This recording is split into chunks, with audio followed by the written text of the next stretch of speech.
Eu podia começar esse episódio dizendo, direto do túnel do tempo. Nossa! Porque a nossa história começa lá em 1983, Patrícia. É verdade, 83. Quando a gente, ainda menina, né, entrou na escola técnica. Isso. Éramos de turmas diferentes, de tribos diferentes. Só que em 1986 tivemos o privilégio de entrarmos juntos na engenharia civil lá na UFES. Na UFES, verdade. E aí, assim, nos tornamos inseparáveis. Eu, você e Carla Andréia. Carla Andréia, vê se assiste o podcast. Nós éramos alunas determinadas a buscar uma formação de qualidade.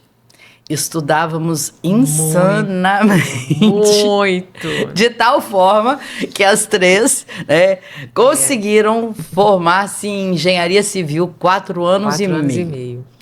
Nosso curso que era de 5 anos, mas a gente, assim, mergulhava de cabeça a fundo.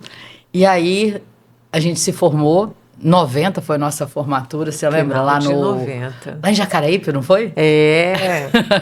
Exatamente, Riviera. E é tão bom a gente resgatar um pouco da nossa história, e eu tenho muita felicidade hoje aqui de estar com ela, Patrícia Bortolom, que foi minha companheira na formação de graduação. Estudos.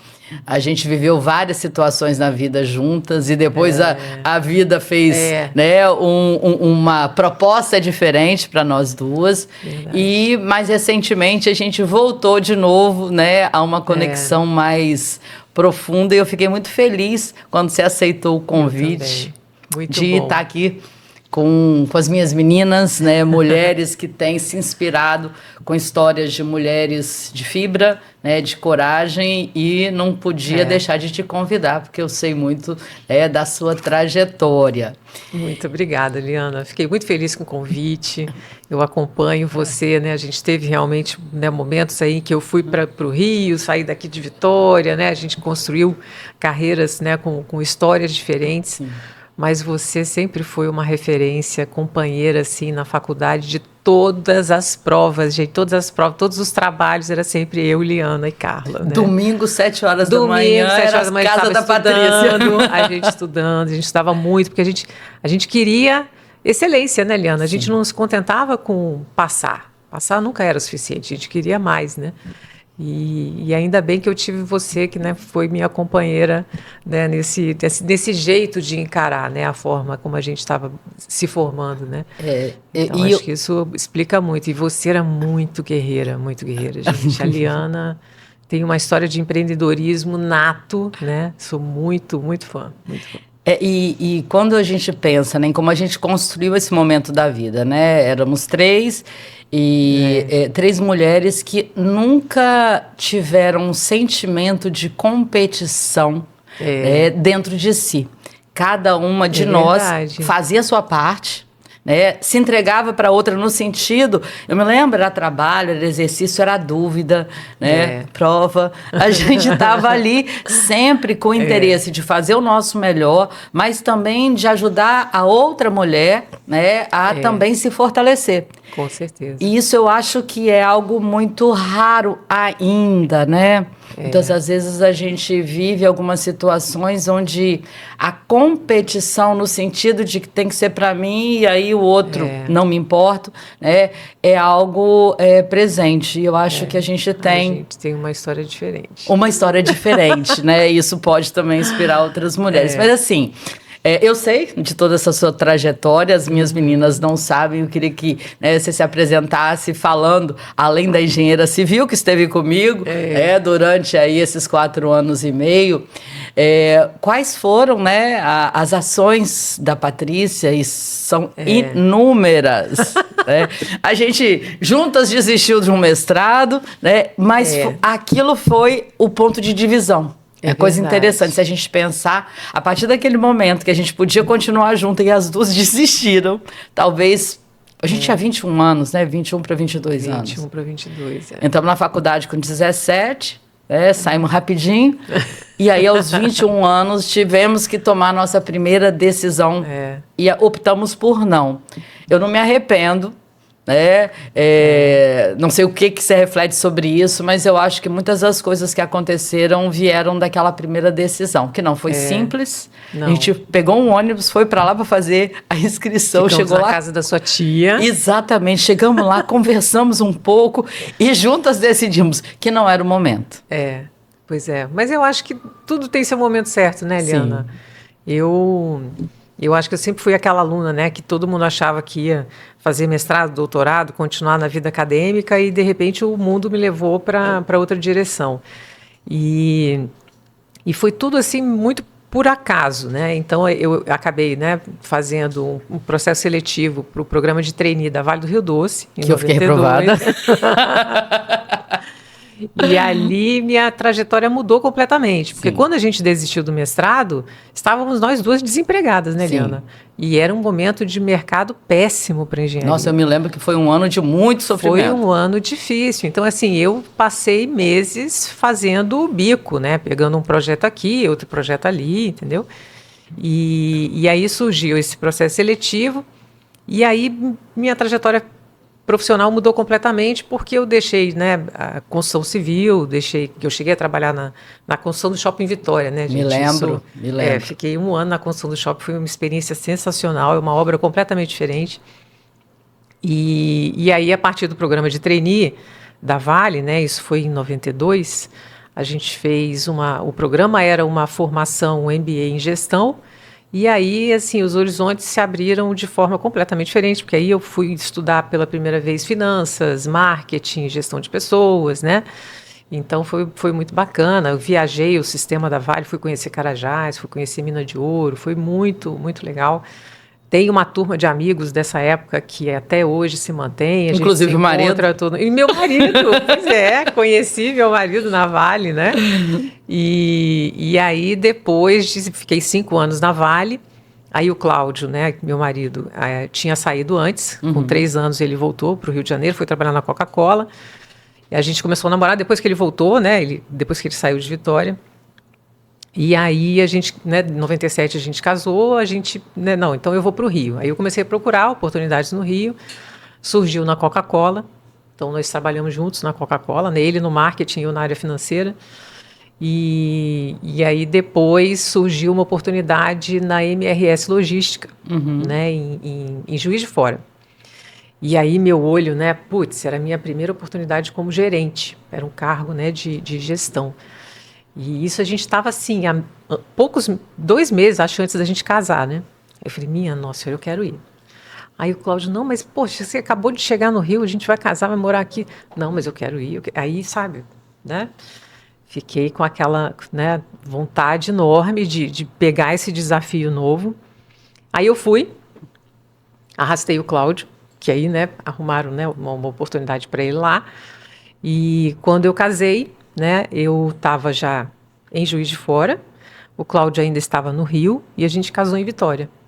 E eu não pude no seu casamento porque eu estava em Manaus, você lembra? Pois é. Uma semana antes a gente, né, se encontrou e eu fiquei muito triste, mas sim, eu tinha também uma viagem a trabalho, eu estava em Manaus. A gente conversou antes, Mas foi uma loucura, assim, meu casamento, eu não vi nada do meu casamento, minha mãe que arrumou tudo, eu só cheguei, botei o vestido e fui para a igreja, entendeu? Porque eu sempre fui, né, trabalho para mim é uma coisa assim, eu me entrego, eu trabalho de forma apaixonada, trabalho para mim é realização, né, então assim, eu não trabalhei com ferrovia, eu trabalhei para mudar a matriz de transporte brasileira, né. Então tem a visão sempre mais estratégica, sempre. Então acho que isso é muito importante, né? Eu falo isso muito para os meus alunos. Enxergue o seu trabalho, mas o quanto ele está contribuindo para a sociedade, porque aí você vai trabalhar com mais amor, com mais paixão, sabe? E todo trabalho tem uma contribuição. Né? Então é muito importante, eu acho, as pessoas entenderem isso e isso facilita a entrega, né, para o trabalho. Aí, depois de Juiz de Fora, né, casamos e tal, moramos em Juiz de Fora 1 ano e meio. Aí estava acontecendo a privatização do sistema de telefonia, né, de telecomunicações. Aí a Embratel foi privatizada, me chamaram para trabalhar na Embratel. E isso, né? Eu tinha levado Cláudio para Juiz de Fora, estava lá, um apartamento bonitinho, nananã. Aí eu falei, Cláudio, tem que ir. Aí eu voltei para o Rio para trabalhar na Embratel. O Cláudio ficou em Juiz de Fora. E a gente ficava, né? Ele ficava indo e vindo. E isso foi em 99. Né? Eu me lembro que uma vez eu fui visitar vocês numa casa lá no Recreio. No Recreio. Nessa época? Nessa época. Eu me lembro. Nessa época. Aí, em 99, aí volta eu para o Rio. Fiquei numa kitnet, Cláudio com o nosso apartamento em Juiz de Fora. E aí ele virou para mim e falou assim, olha, o negócio é o seguinte, o ano que vem eu vou ter um filho. Você decide se vai ser com você. Porque eu não parava, né? Uhum. Essa mulher tá até onde que ela vai, entendeu? Então eu vou ter um filho. Eu falei, bom, então tá, né? Aí... São os feedbacks assertivos que a gente precisa. Ele foi assim, certeiro, né?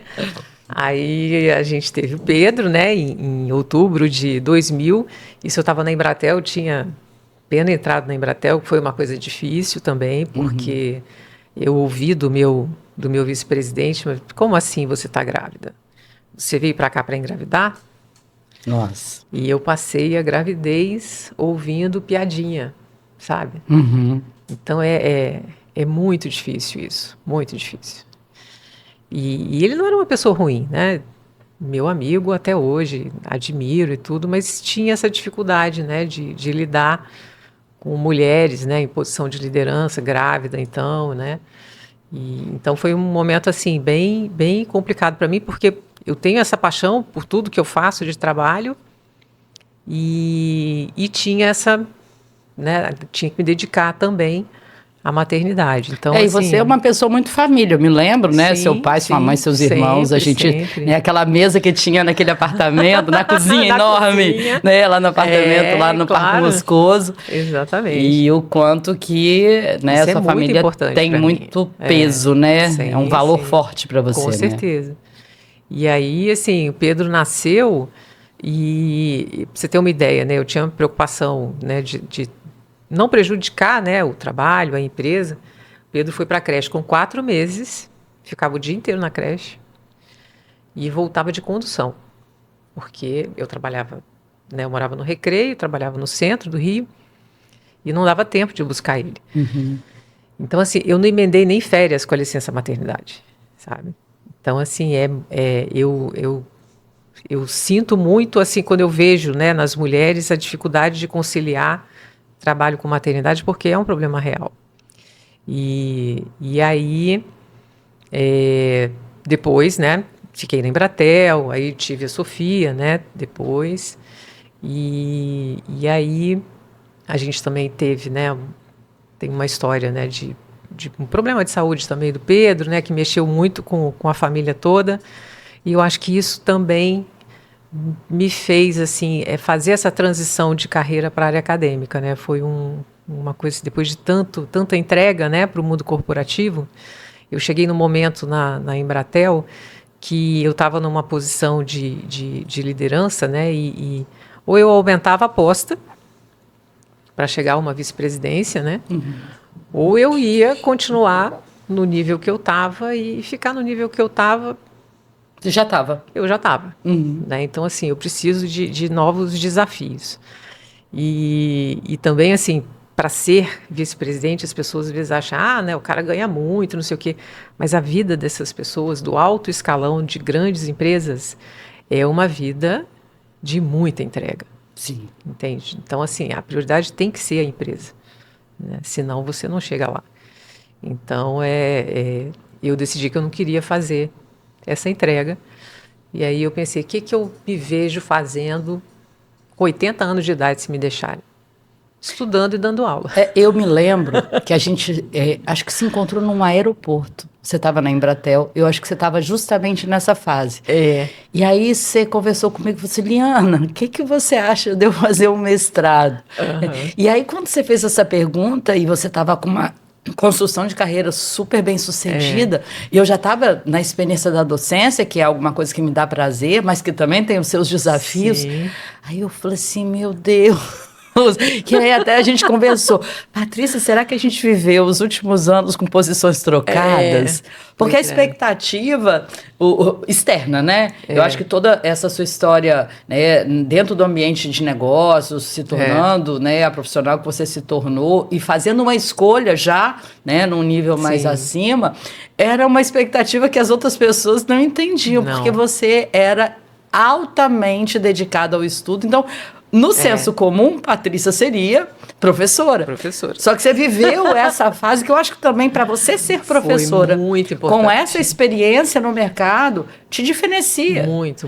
Você não fica só na teoria, você viveu, né? Quando você traz aí a questão da dor que você, como mulher, numa fase onde você estava grávida, você viveu, né, na visão do mundo, né, dos negócios, como é que podia ser interpretada essa sua escolha pessoal, não é por discurso, é por vivência, né? Isso diferencia por completo. Exatamente. Mas eu lembro daquela nossa conversa, e aí você foi, né? E não só no mestrado, porque você não para, né? E foi, emendou logo com um doutorado, né? Não, eu nem fiz o mestrado, né? Você já pulou, ela é tão inteligente que ela não precisou fazer o mestrado, gente. Me deixaram, eu falei, posso fazer direto doutorado, né? Aí tinha umas condições lá e tal. Cumpri as condições e falei, não, vou fazer o doutorado direto. Já que é para fazer, vou fazer. O meu orientador na época, ele falou assim, mas você tem certeza que você quer fazer o doutorado direto? Porque olha só, se você fizer o mestrado, você vai ter o mestrado e de repente você pode querer desistir, fazer o doutorado depois. Eu falei, não, desistir? Não tem essa coisa de desistir. Não existe essa opção. Eu tinha traçado, né, uma meta, né? Uma meta e não tem esse negócio de desistir. Então eu fui para o doutorado direto e aí também, assim, quando, né, a coragem de ser, essa coragem de mudar, eu acho que é muito importante, né? Sim.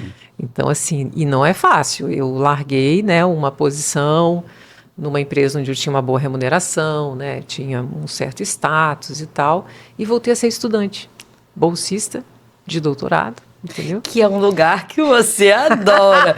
Uma coisa interessante, você largou a zona de conforto, né? Mas para você retornar, talvez, para resgatar. Minha vocação original. Sua vocação. Né? E eu gosto muito da minha história corporativa. Putz, tem grandes histórias, grandes amigos, né? Grandes conquistas.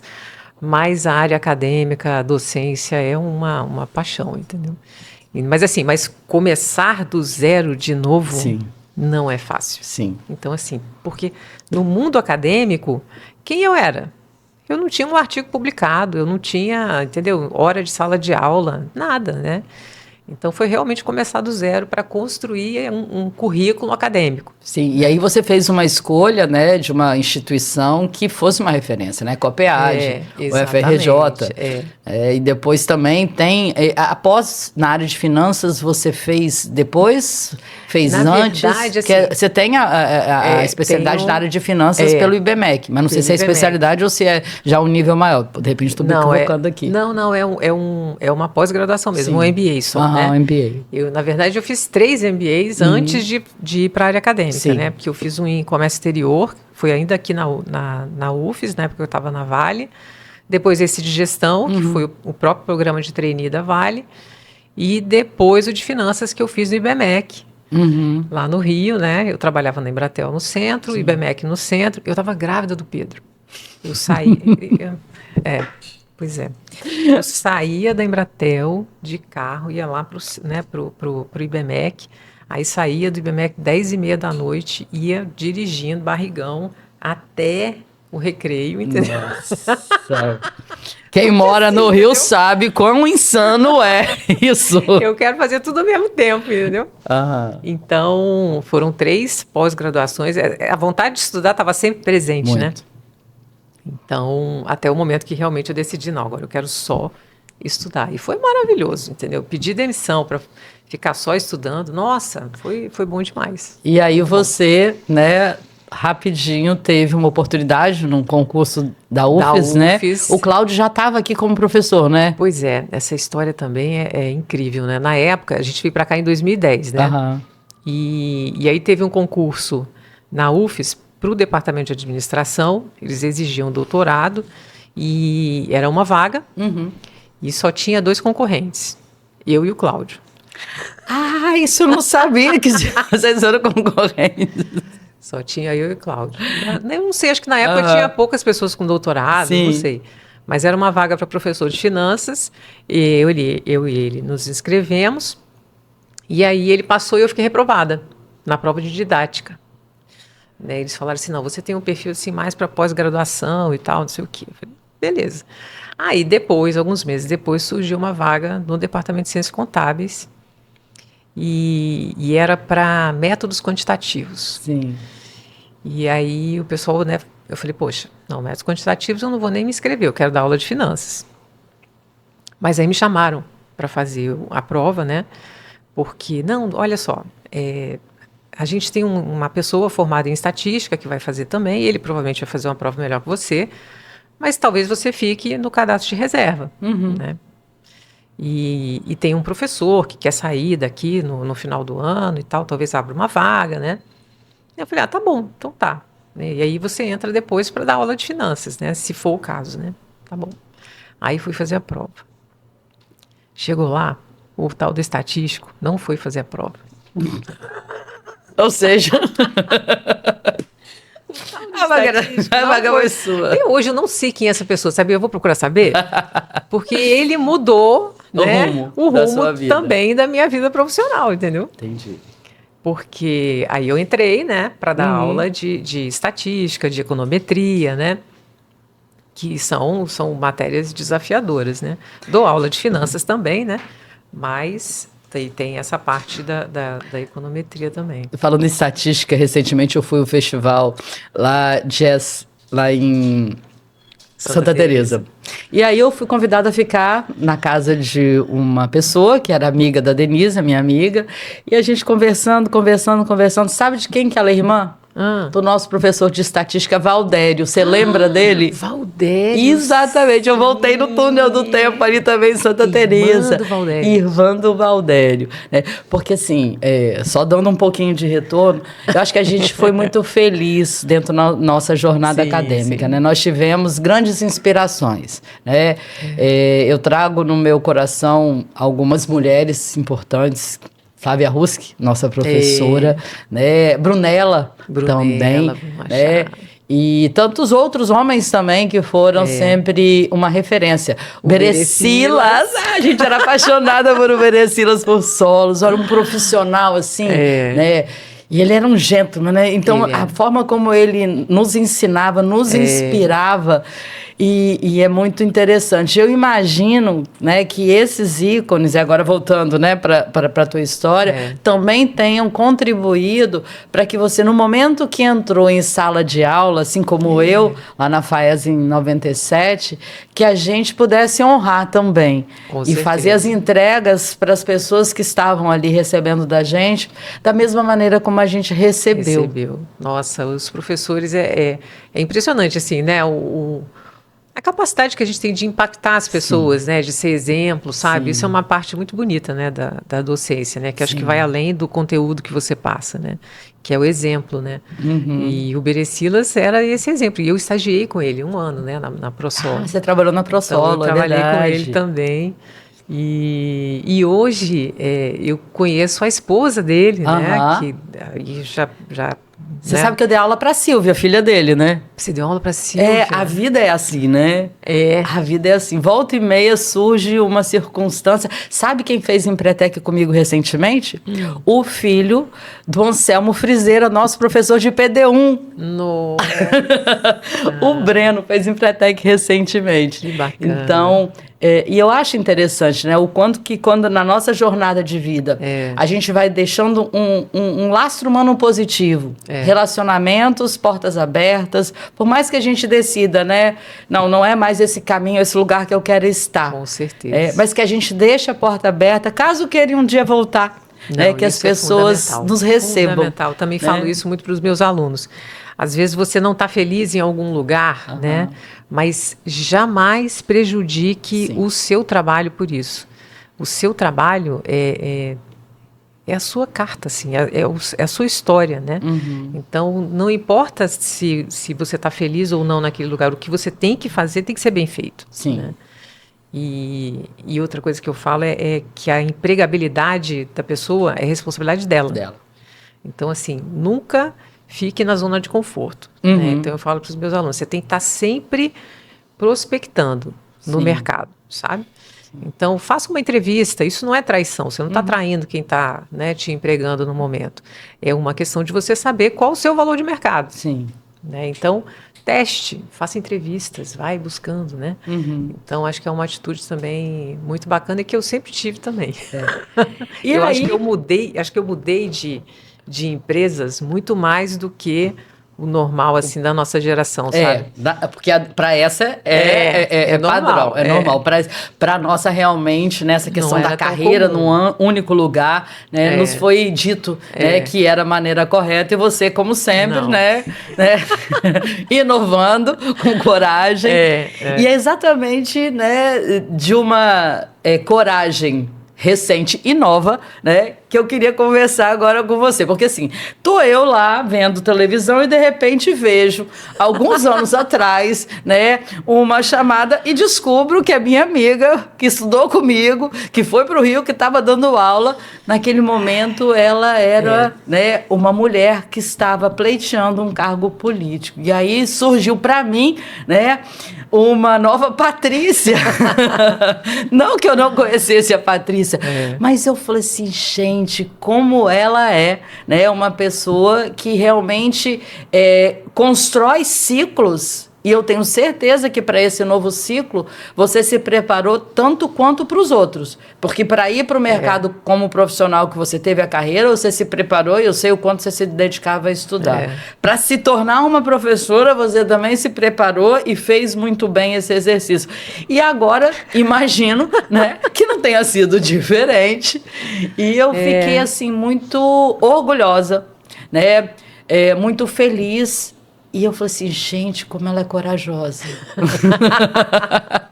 Me fala um pouco sobre essa, né? Em que momento virou essa chavinha, né? Em que momento você percebeu que dava para transbordar mais? Porque você viveu. A gente, quando estudante, era muito voltado para a gente se fortalecer. Depois você foi para o mercado, você fortaleceu sua carreira. De repente, você foi fortalecendo pessoas dentro de um ambiente limitado que é a universidade. Agora você quer né, transbordar isso de uma forma mais ampla, né? Tô errado? Passa por aí, Patrícia? Não, tá certo. Eu acho que assim... É difícil até explicar, né, onde que essa mudança aconteceu. Mas eu acho que é a minha fase 3 mesmo, sabe? Eu sempre... Essa busca, né, de propósito, né, de querer impactar a vida das pessoas, né? Acho que isso explica um pouco a minha primeira transição, né, para a vida acadêmica, que eu acho que, como a gente já falou, né, os professores têm uma capacidade de influenciar positivamente, né? E isso foi muito importante para mim na minha decisão né, de transição de carreira. Mas a consciência política, e aí, né, Liana, é uma coisa que eu sempre repito isso, porque eu acho que ele foi assim, muito certeiro. O Felipe Dávila foi candidato a presidente pelo Partido Novo em 2022, e ele fala que a geração dele foi muito omissa. Então, assim, a geração dele é a nossa geração, né? Sim. Eu tenho 54 anos, ele acho que tem 57, 58. E aí, se você olha o nosso cenário nacional, a gente não tem grandes lideranças na nossa faixa etária. Olha. A gente tem mais velhos, como Lula, como Bolsonaro, né? A gente tem mais jovens, tem uma galera muito boa aparecendo. Né? Eu fui numa reunião e fiquei, assim, encantada com aquele deputado federal de Minas, é de Minas, aquele menino? Ou é de São Paulo? O Thiago Mitrô? Olha, eu fiquei assim... Tem. Essa geração dele é uma safra maravilhosa. Pois é, mas você quis ocupar o espaço da nossa safra, né? Que não tá... E a gente não, né? Eu fui atrás da minha carreira, de construir minha carreira, minha família, né? E não tinha essa consciência política. Eu acho que ela surgiu no momento em que a gente viveu, né?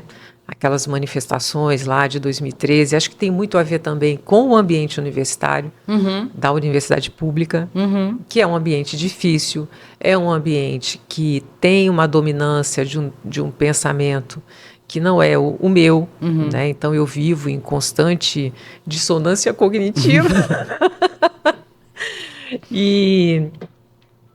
E aí, eu acho que a virada de chave, né? E eu fui para a rua em 2013, nas manifestações e tal. A virada de chave, acho que foi a reeleição da Dilma. Ali, realmente, eu falei, gente, não é suficiente ir para a rua, né?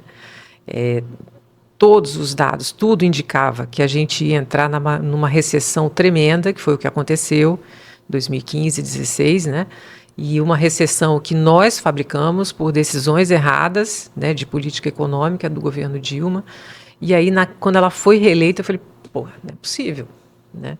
Então, eu tenho que fazer alguma coisa a mais. Ou eu vou embora daqui, e a gente chegou a considerar realmente ir embora do Brasil, como muitos amigos meus fizeram, imagino que você também tenha.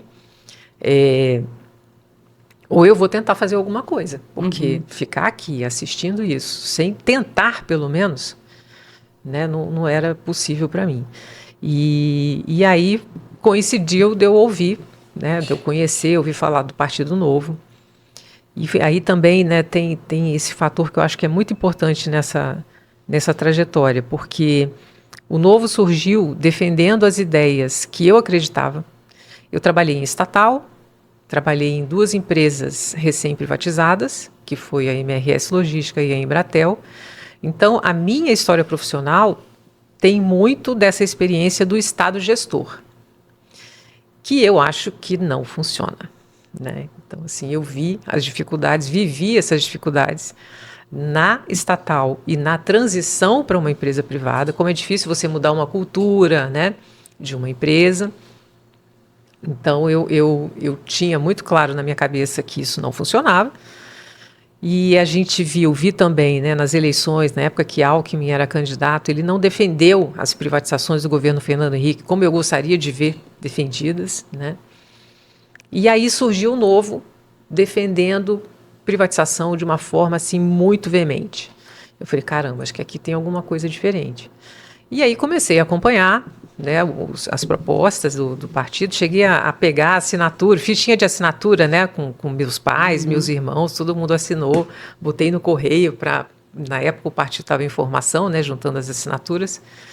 E aí, em 2016, acho que foi 2016 mais ou menos, eu fui a uma apresentação do partido no Hotel Senac, aqui, e aí fiquei encantada, porque eu olhei assim, né, para a plateia, eram advogados, engenheiros, médicos, um bando de gente que pensava como eu, né? Eu cheguei em casa, eu falei para Cláudio, achei a minha turma.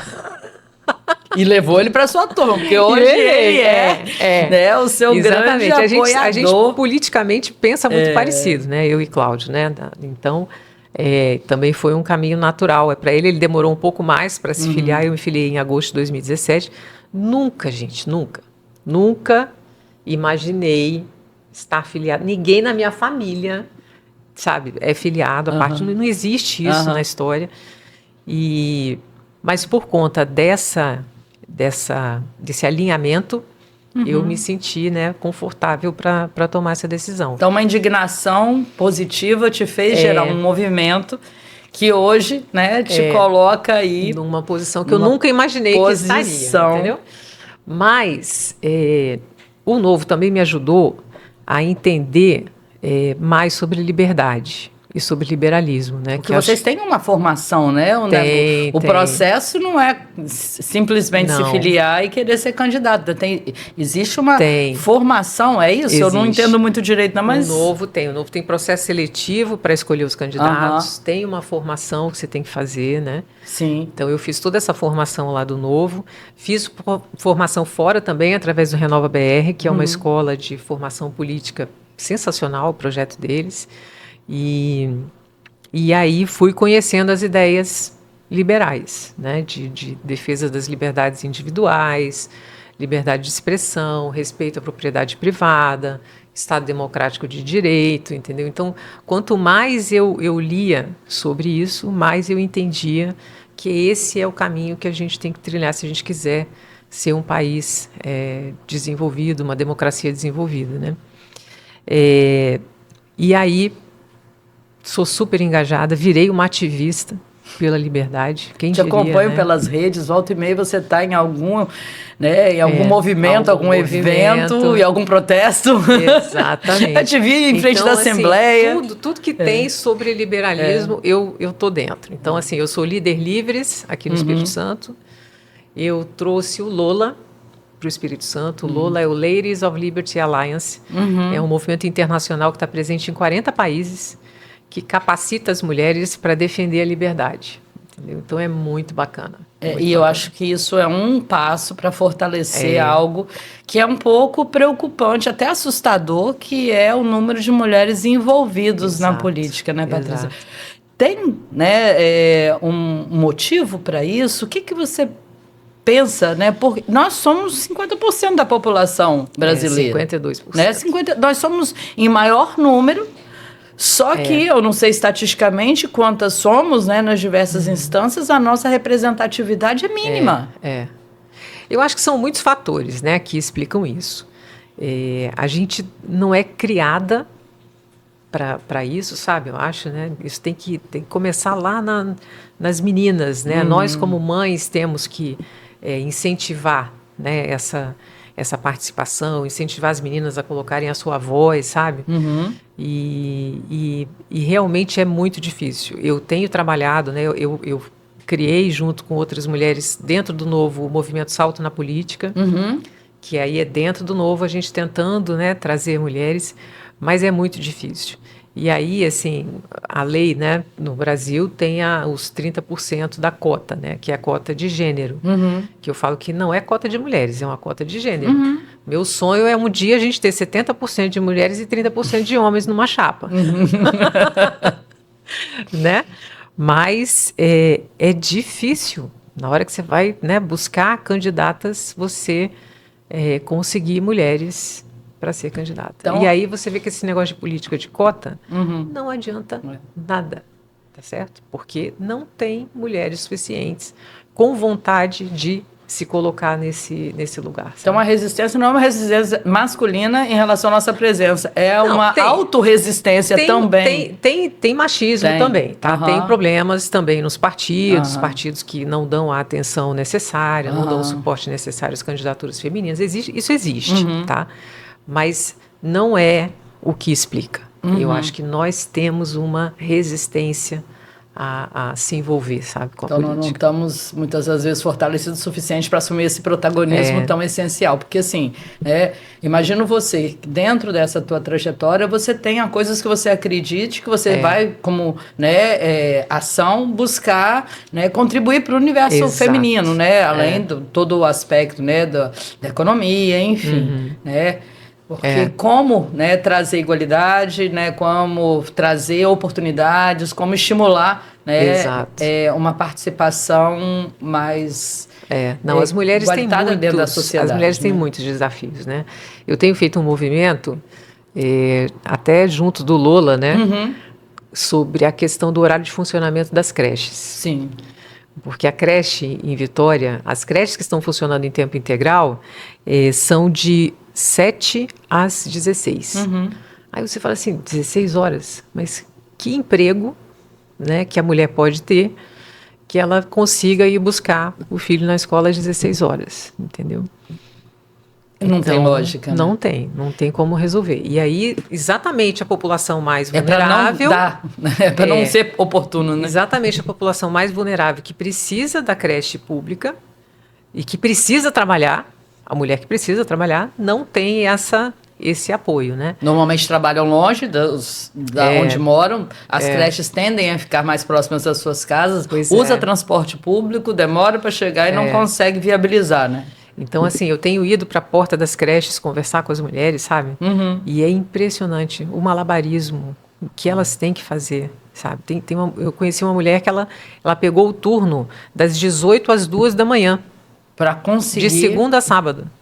para poder viabilizar a criação dos filhos. Tem algumas coisas, eu tenho conversado com algumas pessoas, e às vezes acontecem, né, oportunidades onde a gente começa a ampliar a visão. Né?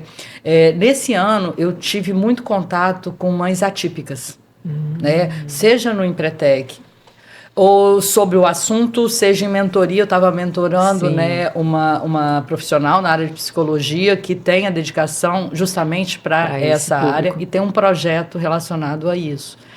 E eu comecei a pensar, né, recentemente em Guarapari, uma das participantes, ela era mãe atípica, e ao longo do Empretec é uma semana muito intensa.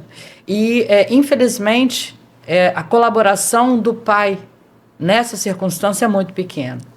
Ela chegou ao final esgotada, porque ela tinha que dar conta de viver toda a experiência da imersão, tinha o filho para dar atenção, e aí eu fiquei pensando, né, o quanto que isso é recorrente, e do ponto de vista econômico, o quanto que isso afeta na produtividade das empresas. Com certeza. Então, assim, é importante que haja também um movimento, né, das organizações no sentido também de cuidar, né, dessas mulheres. E alguns processos, né, que podem vir por meio, né, de definições de leis, podem ser importantes para cobrar, né? Cobrar uma mudança de postura, que no final acaba sendo benéfica, mas a curto prazo, quando se pensa somente na questão, né, do investimento, pode fazer com que alguns digam, não, vai ficar caro.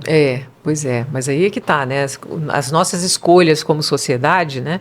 Aonde que o recurso público tem que estar? Né? Acho que isso é uma discussão que a sociedade brasileira precisa fazer, né? A gente gasta muito mal, a gente paga muito imposto e ele é muito mal aplicado.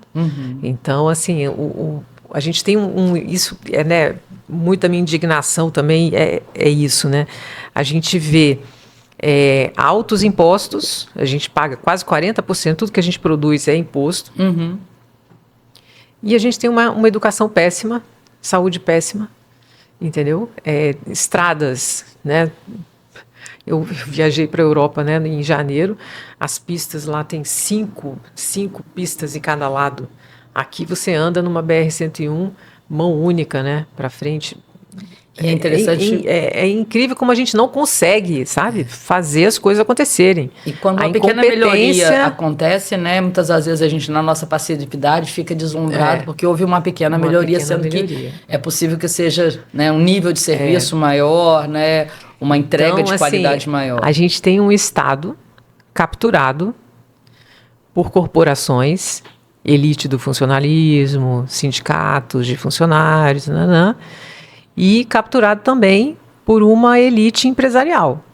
Então, assim, o empresário que consegue ir a Brasília, fazer lobby, pressionar para ter, né, um benefício tributário, um incentivo, um tratamento diferenciado, ele consegue sobreviver nesse país. Agora, o pequeno empresário, ele não tem voz lá em Brasília. Ele paga a conta, entendeu? A mãe que está lá na porta da creche paga a conta. Então, isso é muito terrível. Enfrentar essa discussão é o meu objetivo. É por isso que existe aí, né, a curto prazo, uma possibilidade de você estar exercendo, né, Patrícia? A gente tem que falar isso. Então, assim, é difícil, precisa de coragem? Precisa. Mas eu falo que eu tenho uma satisfação de falar o que eu acredito, sabe? Então, assim, eu tô nesse desafio da política por vontade de impactar, vontade de contribuir, porque financeiramente eu não preciso disso, eu não sou ligada em poder, não é isso que me move, entendeu? A minha mãe vira para mim e fala assim, minha filha, você podia estar com uma vida tão tranquila. Ela não entende. Dona Su, não dá, vida tranquila não combina comigo. Mas então, é difícil, mas a satisfação de você falar o que você acredita, e eu falo, assim, porque eu não devo nada a ninguém, eu sou independente, sabe? Jamais terei, né, rabo preso com ninguém, não é para isso que eu estou aqui. Então, tem essa satisfação, sabe? Então, assim, as mulheres, né, que têm essa indignação, sabe? E eu acredito que somos muitas. Experimentem, deem a chance de colocar a sua voz, de falar o que você pensa, sabe? Vai impactar outras pessoas, vai contribuir, a gente vai conseguir avançar, né? E aí, nas próximas eleições, agora em outubro, já existe a chance da gente poder contar com Patrícia? Sim. Pois é, essa voz, essas verdades serão ditas, se Deus quiser. Eu sou candidata a vereadora pelo Partido Novo em Vitória, né? Legal. E em outubro, estou aí nessa caminhada, um desafio muito que não difícil, é fácil, né? Não muito é fácil. difícil, muito difícil. Assim, fazer campanha, estar no debate é difícil. Mas também, assim, você vai conhecendo tantas pessoas bacanas, sabe? É impressionante. É muito legal, muito legal. Ontem eu fui a Santo Antônio conhecer uma moça que chegou pelo Instagram. Impressionante. A história dela, sabe? A vontade de ajudar uma moça jovem, 30 anos. Disponibilizou para estar ali junto. Para me ajudar. Que ótimo. Sem pedir nada em troca, não, sabe? Tem gente muito bacana. Sim. Só que a gente precisa, né, se mexer. E assim, você consegue identificar quem são pessoas que você se inspira? Quais são suas referências, né, para que você realmente assuma esse protagonismo, essa ação, né, para que além de você dizer para o mundo que você acredita, você tenha espaço para colocar em ação aquilo que você acredita, né, dentro desse movimento aí no próximo a partir do próximo ano, né, lá na Câmara de Vereadores de Vitória. Quem é que são as referências da Patrícia? Eu, assim, dentro do pensamento liberal, né, eu acho que a Margaret Thatcher é uma grande referência. A capacidade daquela mulher, a força dela, né, e a maneira como ela falava e colocava as ideias, sabe? Eu acho que é uma inspiração. Aqui no Brasil, pois é, né? Aqui no Brasil, acho que a gente carece assim de referências femininas, né? Eu gosto muito da Adriana Ventura, que é uma deputada federal do Novo, de São Paulo, maravilhosa, guerreira, lá em Brasília. Acho que é uma referência. Angela Merkel, na Alemanha, né? Acho que é um poder bem exercido, né? Acho que é um exemplo. Acho que é isso, né? Então faltam, né? Então faltam. Você precisa entrar em ação para gerar essa inspiração, né? Talvez para fortalecer as próximas gerações. Concordo com você que é a nossa, né? E eu me coloco dentro desse grupo eu também. Né, de ambição. Não, o seu movimento é outro. A minha forma de contribuição, né, intenciona ser de uma outra maneira, mas eu acho que é tão importante quanto, né? Eu me sinto feliz com as minhas ações. Não, todos nós somos políticos, né? Todos nós somos políticos. O que você faz, né, de dar voz, né, colocar luz sobre mulheres, né, e suas histórias é uma contribuição muito relevante. Você tem que estar de parabéns, sou fã. Mas a política, eu acho que precisa voltar a ser reconhecida como uma coisa boa, sabe? Resgatar, nós né? somos professoras, né? A gente tem a capacidade de impactar nossos alunos. A política é uma ferramenta poderosíssima para você impactar pessoas. Uma lei bem feita, né? Ela pode impactar uma cidade inteira, pode impactar o país inteiro. Então, a gente tem que voltar a enxergar isso como uma ferramenta positiva, né? E não se afastar, né? E não se afastar. Uma questão de não concordar ou se indignar, né? A indignação tem que ser revertida em um outro movimento, né? A gente fala movimento novo. A gente fala muito no novo, né? Saia da indignação para ação. Isso. Patrícia, que bom, né, que a gente teve essa conversa aqui hoje. Maravilhoso, né, Lia? Que bom que a gente tem tido várias oportunidades de estar em conexão. Você esteve lá comigo lá no lançamento do Projeto da Canoa. Eu fiz parte da sua live. E fui a seu convite participar de uma reunião que foi bastante interessante para mim, reflexiva para mim. E eu gostaria que você desse para as minhas meninas, é lá que eu falo, né? Você que fala a dica de como te acha, né? Quais são os contatos da Patrícia, né? Joia. Eu sei que você tem LinkedIn, tem Instagram, né? Faz a live, eu não sei com que frequência, mas eu tenho acompanhado de vez em quando tem uma pessoa às nova. vezes eu faço lives no Instagram. Então, primeiro, né, Eliana, muito obrigada pela oportunidade. Você é uma amiga, assim, referência da minha história de vida, né? E aí, meninas, vocês podem, né, me encontrar no Instagram, no @Patrícia_, né, o sublinhadinho, Bortolom, que é a rede que eu mais uso, né? E também, aí lá tem, né, acesso ao meu WhatsApp, tem os meus posicionamentos, né, o que eu defendo.